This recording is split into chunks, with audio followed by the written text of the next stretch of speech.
Greetings, welcome to or welcome back to my YouTube page. Hi, I'm Fire Lotus the Witch, and welcome to my page. I just said that. I'm learning, alright? Anyways, so here are some quick and easy witchy tips, alright? Also, if you hear a cat meowing in the background, bath mitt going through the seasons and the stages, alright? And then we also have bath mitt right here. So, some easy, quick witchy tips, alright? For one, you do not have to work with a deity of any sort, any pantheon, if you do not want to, alright? You don't even have to mess with them if you don't want to. You can, in fact, believe in God and or believe Jesus, look at them as a deity. You could totally do that too. The reason that is because for the longest time, I thought, somehow I got it in my head, that our power, our magic, comes from the ancestors, and comes from, well, it does come from the ancestors to a degree, but it comes from the deities. It's not like that. They can boost stuff. You can call upon them, and, obviously there are benefits from working with deities and building a relationship with them. But you also have to do an extensive amount of research on that as well. Also, I encourage work with your ancestors, and now when I say work with your ancestors, please don't always think that I'm talking about like the OG ancestors, like the ones 500 years ago, 400 years ago, 300 years ago.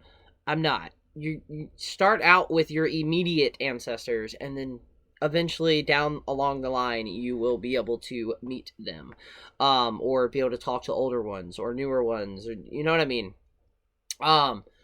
Land spirits. Oh my god, land spirits are slept on so much. Alright? Now, take in mind, this is not like working with a deity. This is not even like working with your ancestor, because they can have absolutely nothing to do with you. They may not want you to be around them to even acknowledge them. They're spirits, alright? How do I go about that? Slowly acknowledge their presence. You're not inviting them in, okay? So, boundaries when it comes to gods and goddesses and things like that, boundaries do need to be set, alright?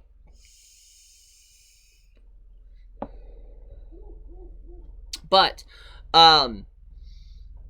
eventually, what I did was, when I move to any property, or if I go onto any property that I will be performing magic on, I announce myself, as in, hey, Fire Lotus the Witch, I'm a practitioner. This is the reason that I'm here. This is what I'll be doing. I wanted to let you know. Also, don't radically change things unless I would give an offering if you do. And the reason I'm saying that is because I've known some people to move onto a property and then they start radically altering that property. And what I mean by that is I'm not talking about like just say there's a house on the property, the actual land itself, right?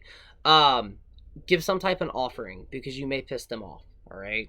But slowly interact or introduce yourself, and then slowly give out offerings. What are those offerings? That depends on where you live, what you have, so forth, so on. Obviously, if you live near a campground or something like that, like, don't leave something that's going to draw something on your property that you do not want, all right? Make sure if you have like cats or dogs, whatever you leave out, it's not going to hurt them or any other animal. You're not trying to poison them. Connect with your mushrooms, all right? Obviously, be careful with this. Do not poison yourself. You're not eating anything, but go up and boop the mushroom. Introduce yourself to a mushroom. Mycelium is why. Mycelium connects everything else. So you talk to one mushroom, and that entire forest by the end of it is going to know who you are. All right? There's a lot of benefits from land spirits on so many aspects. Whether you're a gardener or a homesteader, if you got animals, if you got pets, so many benefits to that. Also with your house spirits, all right? Yes, I'm an amethyst, so I do believe like everything has a spirit. But there are benefits to working with it, all right? They can teach you things through the process of however you interpret spirits. They will be able to teach you things that you will not be able to find in a book.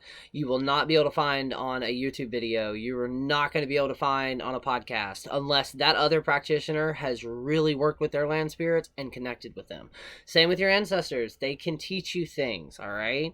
Now, online, a lot of the deity reenactment. Some of them are really good, others are just exaggerated, obviously.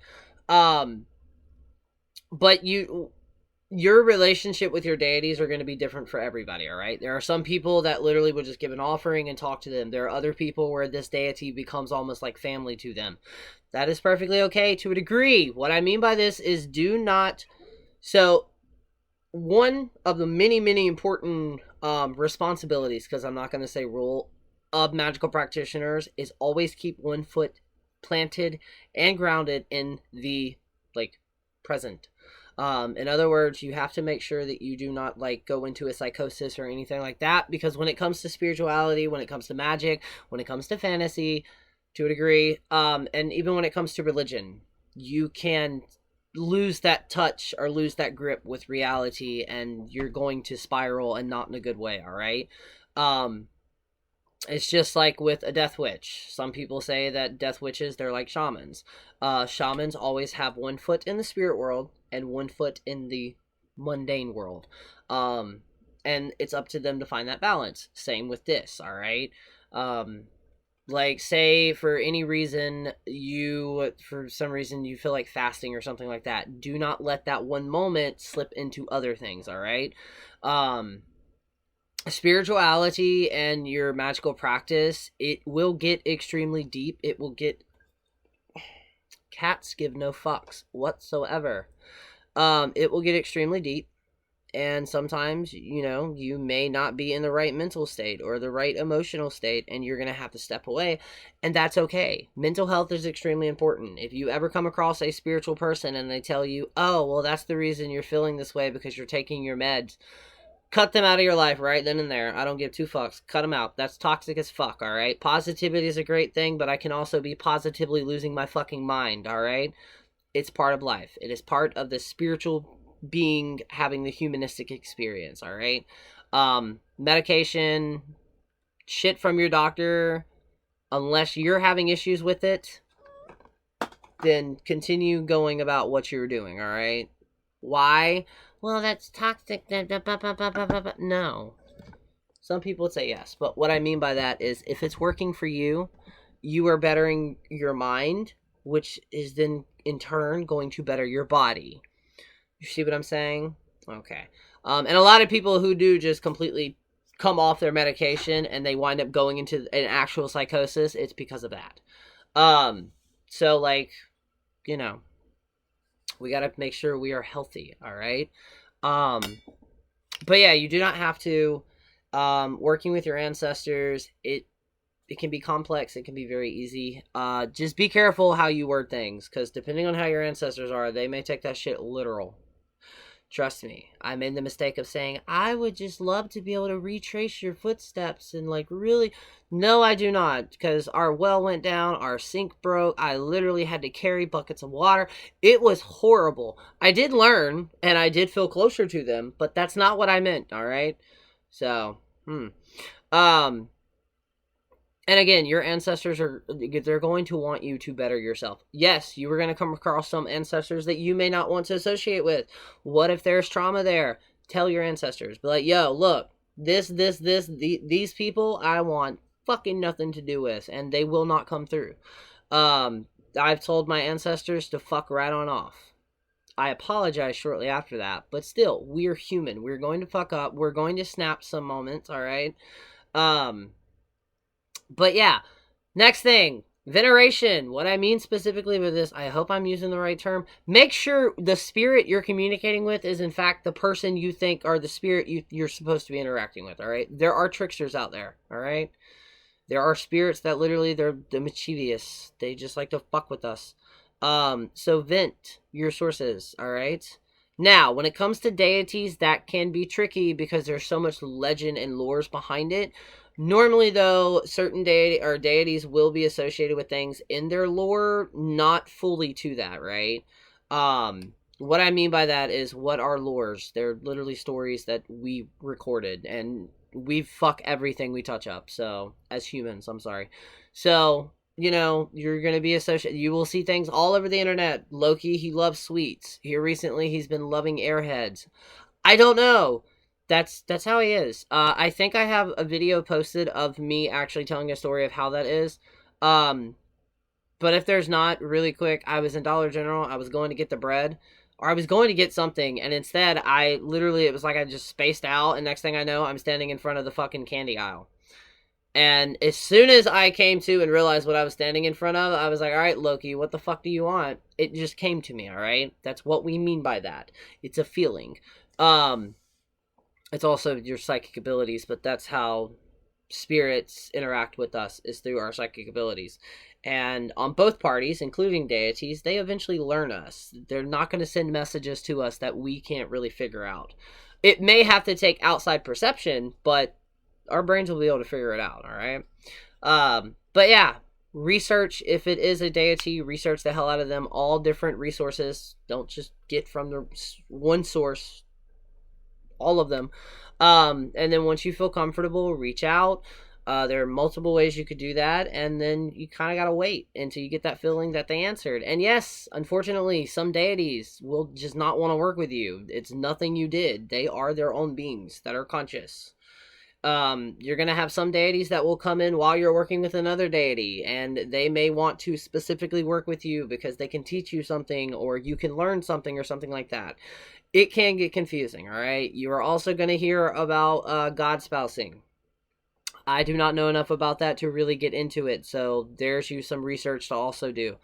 Um, just be cautious if you go on TikTok and you look for God spousing videos. Just be cautious, all right? Everything you see online, take with a grain of salt. All right? Anyways, that's going to be it for this video. I am slowly going to get onto an actual schedule where I'll have like Thursday and like Friday or something like that, where videos will just be posted. I'm currently building them up now. I'm excited. But yeah, we have a Discord, 18 plus, but we got our Discord, so many amazing other things. Check out my link tree. You can find all the other platforms that I'm on, podcast, all of that there. If you have a magical question, if you would like to book a reading, if you would like to, custom spell work, spiritual advisory, magical consultation, that's completely free. If you ever have a question, or you need some advice, or maybe some resources, email me. It'll be listed below as well. If you want to share a witch fail with me, or a success, anything like that, paranormal story, event, experience, send me an email. I'm hopefully going to get some of those stories enough up to possibly put them on an episode. You can stay anonymous with that. Just let me know in the email. But yeah, again, I'm always open. It may take me a moment to actually respond to you. There's a lot of shit going on in my life, and I love it. But yeah, I'm an open book, all right? I fully believe in order to learn, you have to ask questions. And I will repeat this. I've had people ask me questions, and they're like, I don't want to ask this because I think it's dumb, and it blew my mind because it put things into a different perspective. And something that sounded very simple, but it was like a eureka moment, because I was like, holy shit, why have I never thought of this? That is fucking amazing. And I have no idea, but now I have to go find it. That is how I am. All right. Y'all will find out along the way. I just want to suck up knowledge of random sorts. I shit you not. I'm that random person that we'll be having a conversation, and mid-conversation, I will completely bring up something completely 100% irrelevant to the current discussion, but it'll be a fact or some random tidbit of history. I'm weird. I love it though. But yeah, like I said, if you want to follow my Instagram, I got a Facebook page. I go live periodically on all of this, TikTok, all of it. Check out the links below. And yeah, as always, if you made it to the very end of this episode, if you had a superpower, what would it be? That's it. Also, don't forget to hit that subscribe button, that bell icon, so you get all the notifications of when I go live. And make sure you like it. Boost it. Anyways, hope you're having a great night, day, morning, night. I don't know your life. But anyways, bye.